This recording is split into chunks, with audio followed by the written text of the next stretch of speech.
I couldn't decide which method to use, so I thought, why not do both? It's time for the showdown.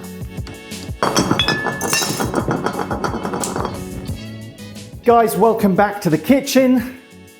I've been on this cooking journey for a while now. I even went to culinary school, and to my shame, I've never made puff pastry. I have attempted croissants a couple of times, but I don't want to think about that right now. I've not even made rough puff pastry, which is meant to be easier, and almost as good. And I've discovered that there are two schools even within rough puff. There may even be more than that, but there's like the cubed method and the grated method. So I thought, as part of this cooking basics series that I'm doing, you may have already seen the episode I did on short crust pastry, worth a look. Even if you know what your short crust, there's some extra bits in there which are worth checking out.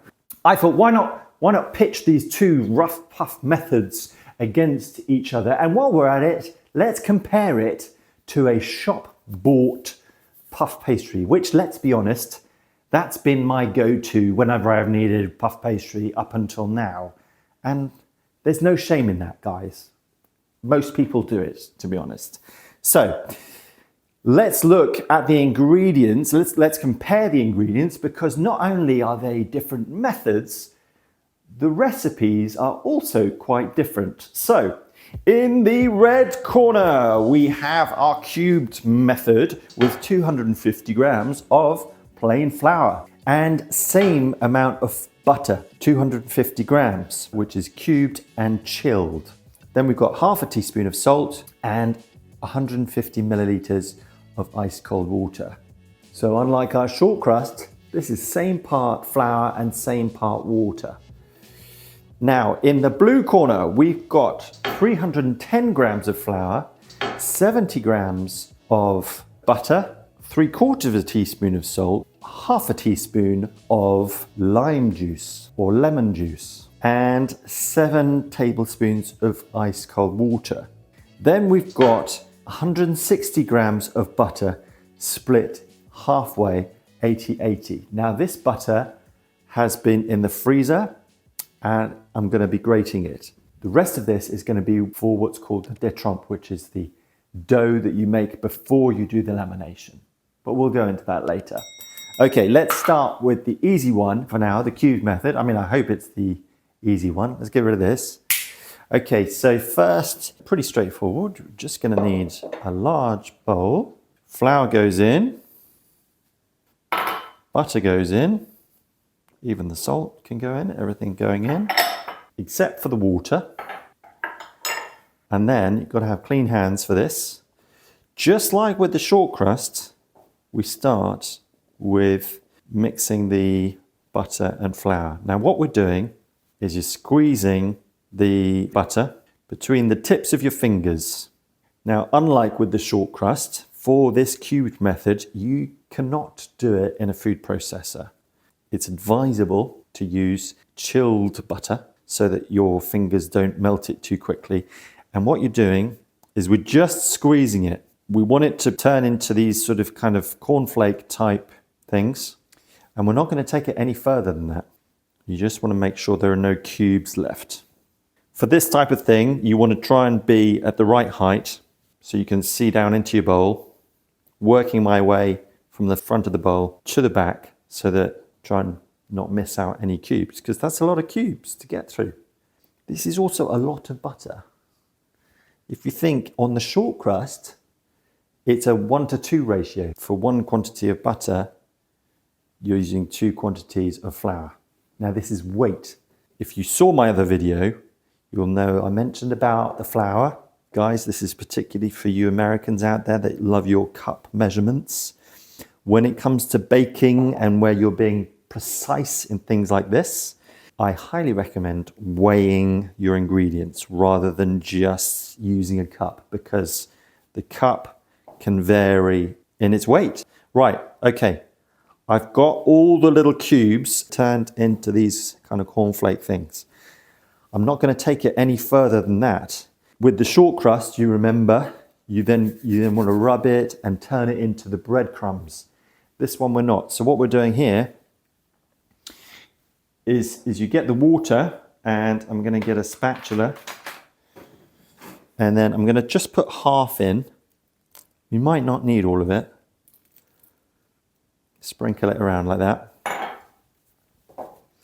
And then just going to bring it together like that. A bit more water. I have measured the water ahead of time.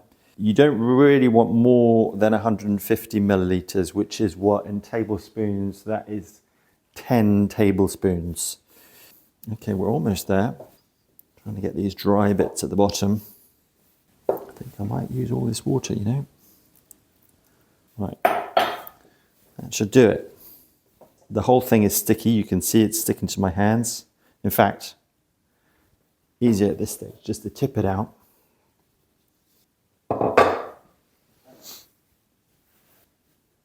There we go. A little bit of a dusting. Right, this wants to rest in the fridge for 20 minutes. So, we'll be back in 20. Okay, so it's been 20 minutes. You need plenty of flour on your work surface and up here, because we're not rolling it out round. Now, you do need to keep it loose underneath, but we're rolling it out into one long thing. So it doesn't want to get much wider, but we are going for about 60 by 20 centimeters. What's that in inches? That's about 8 inches by 23.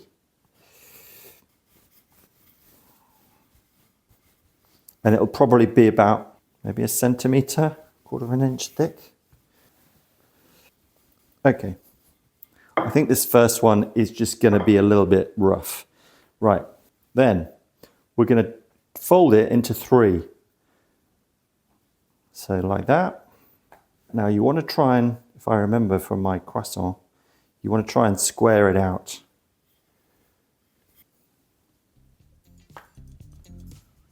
Okay. And then that's then going to rest again for another 20 minutes. Okay, time for second turn. It was this way. It now wants to be 90 degrees that way. And we're going for same again. So we're going for the same kind of measurements again, which generally means you don't have to roll it in that direction, I find. I found when I was doing the croissants.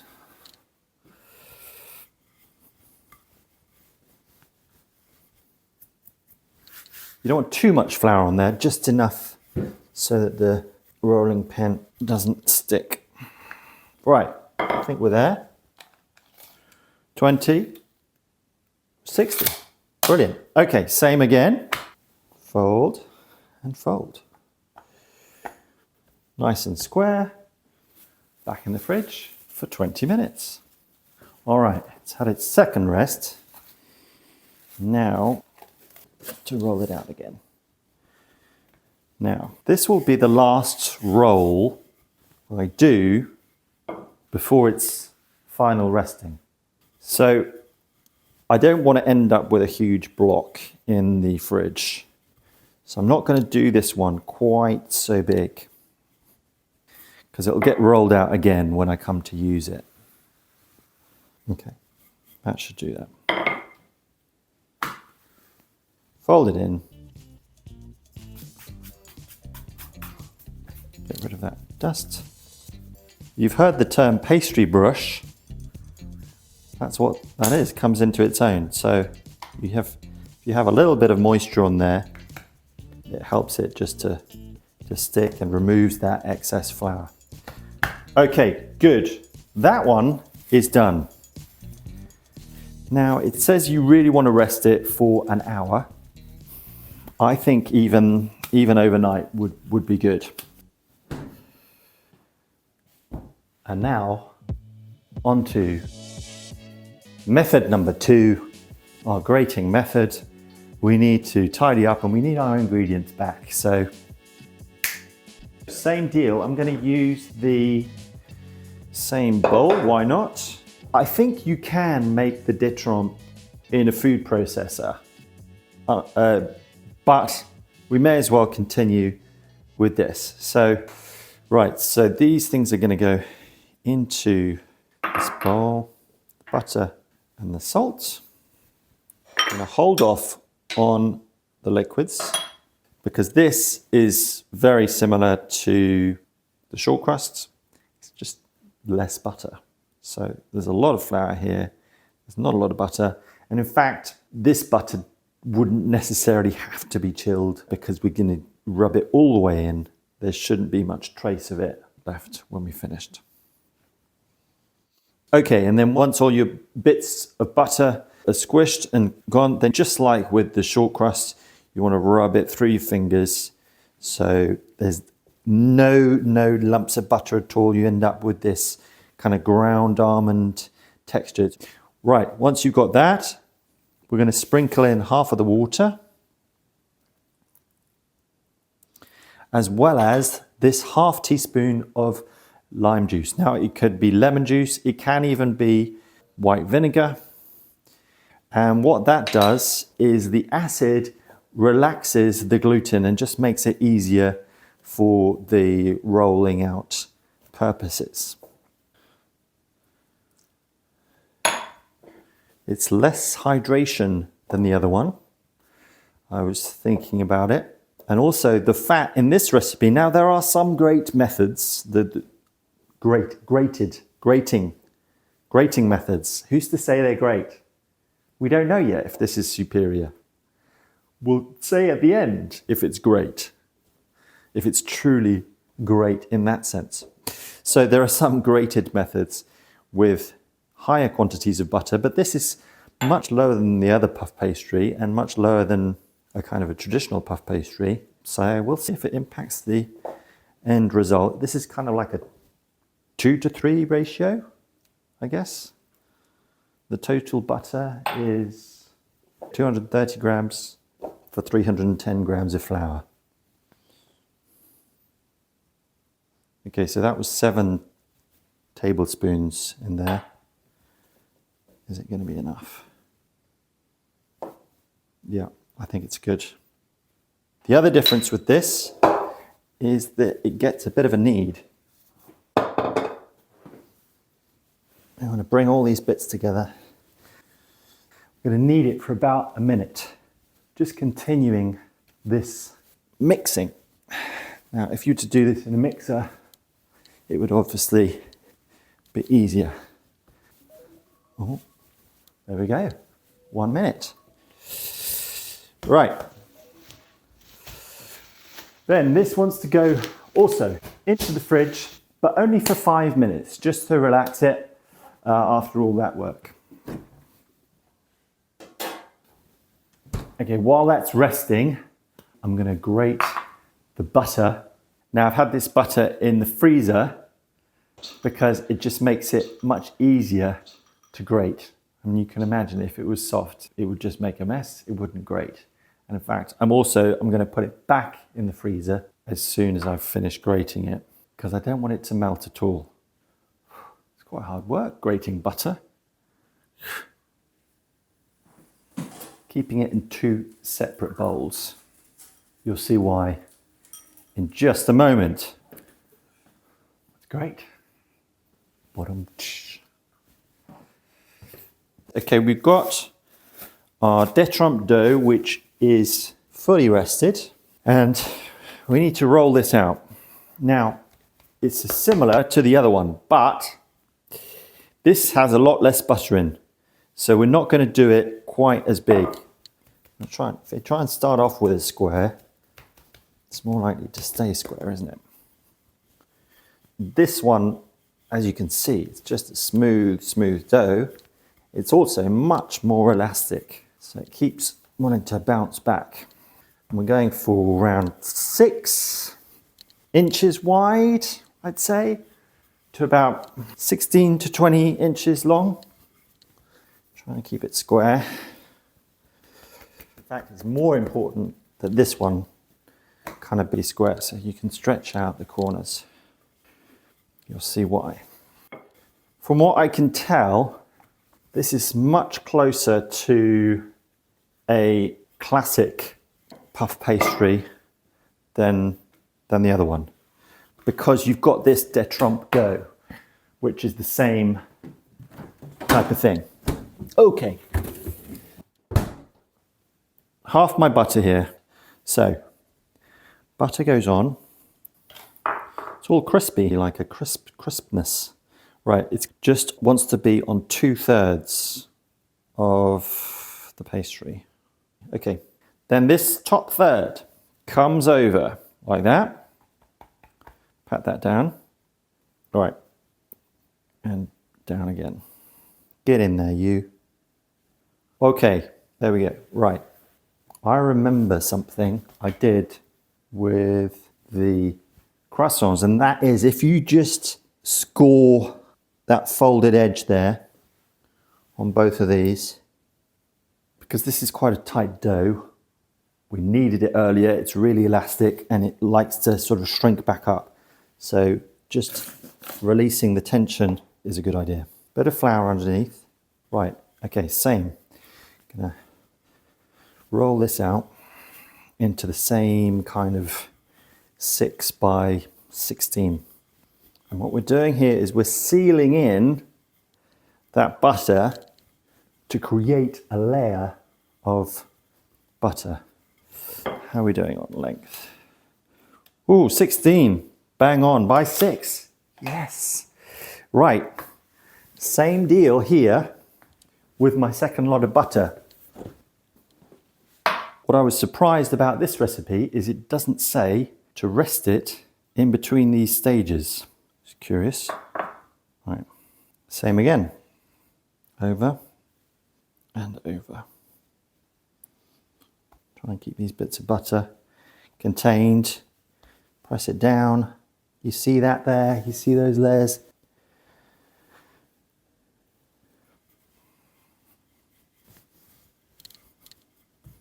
Right, turn number 3. Stretch out that corner.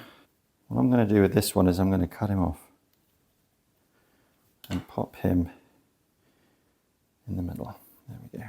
90 degrees. This is number 3, and then there's 2 more. Just going to brush it with a little bit of water just to help that stick together.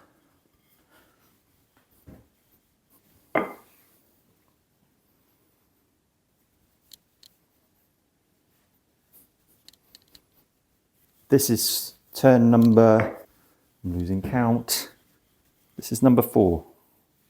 So 1 more after this. It's getting harder to roll the more you go. Okay, if it gets stuck, what you end up doing, it goes wider instead of longer. Okay, last turn. I'm going to even it up again. You can already see that lamination there. We're going to give it 1 more go. So it's going to have a lot of layers. I've lost count as to how many it will have. Little moisture. This is not a lot. This is just to dampen it so that it sticks to the layer below it. Okay, and that's the final turn. So I'm not going to roll it out any more than that. It's had its 5 turns. This now needs to rest for at least 2 hours, or even to the next day before I can use it. Right, okay, so it's been several hours now. These have been fully rested in the fridge. This is my cube version, the first one I did. It's actually interesting, it's still fairly soft. I think that's because it's got the higher water and butter content. This one, on the other hand, is quite firm. So this would probably need to come up to temperature a little bit before you roll it out. Yeah, so really quite different. So it'll be interesting to see. This one is obviously be quicker and easier, But I think the grated version is more authentic, truer to the proper puff pastry. That said, it's not got as much fat as proper puff pastry, because I did check in between, and proper puff pastry does have the same, it's the same 1-to-1 ratio. So it's interesting about that one. Right, we're going to put them head to head. I'm going to compare them when I'm cooking them. Also, I've got, as I said, a bog standard.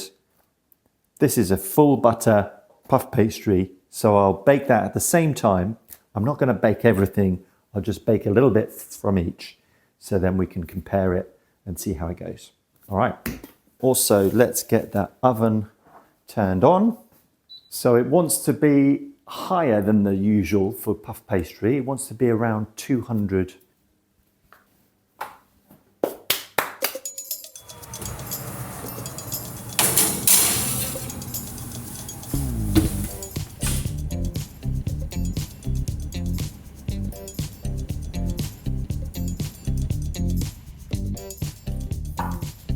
All right, hey, moment of truth. Interesting, okay. We've got here on the left is the original number 1, so the rough pastry, and then number 2 is the grated. Number 3 is the commercial one, and it's interesting, I don't know if you saw when they were in the oven, this one puffed up right away. And I looked at the ingredients, I was like, that's really weird, why is it doing that? It's got a raising agent in there, it's got some yeast in there, and it's also colored a bit more. But what I tried to do is I tried to get them roughly the same shape and weight. It's impossible to do it perfectly, but just for the sake of science, shall we have a look inside? Let's have a see here. Okay, so going backwards. So the commercial one, yeah, I mean, you can see the lamination there. And this is the second one. And the first one, you know, that's not bad. That's pretty good considering. I'm not surprised this one didn't rise as much as this one, because this one is closer to the real deal. I'm genuinely pleased how this turned out, because this looks to me, it looks to me like a normal puff pastry. So that's amazing, really, that you can do that with that grated version. I would say that it's a superior result. I should probably also have a taste. So, okay, I'm going to start with the rough, the Mary Berry one.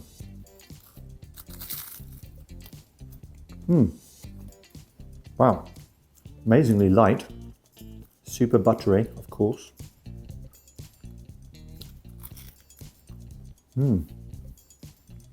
Good.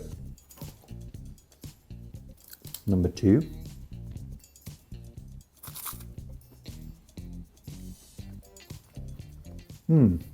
It's good. Slightly less flavor, if I'm honest. So, because it has less butter, right? So slightly drier texture, but still pretty good. Okay, let's compare with this commercial one.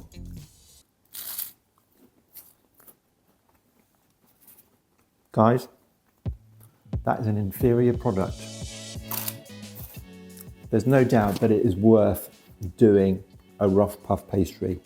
It's going to be better than this type of commercial. Now, of course, there are really good puff pastries you can buy out there, but you probably have to get them from like a catering place.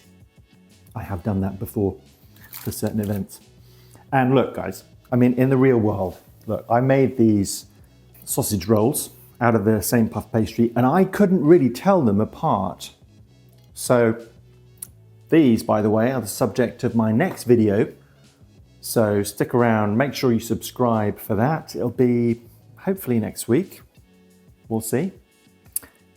let me know how you get on with these puff pastries. I hope you found this helpful, and make sure to like, share, subscribe, all that jazz. Find me on the socials, and until next time, keep cooking.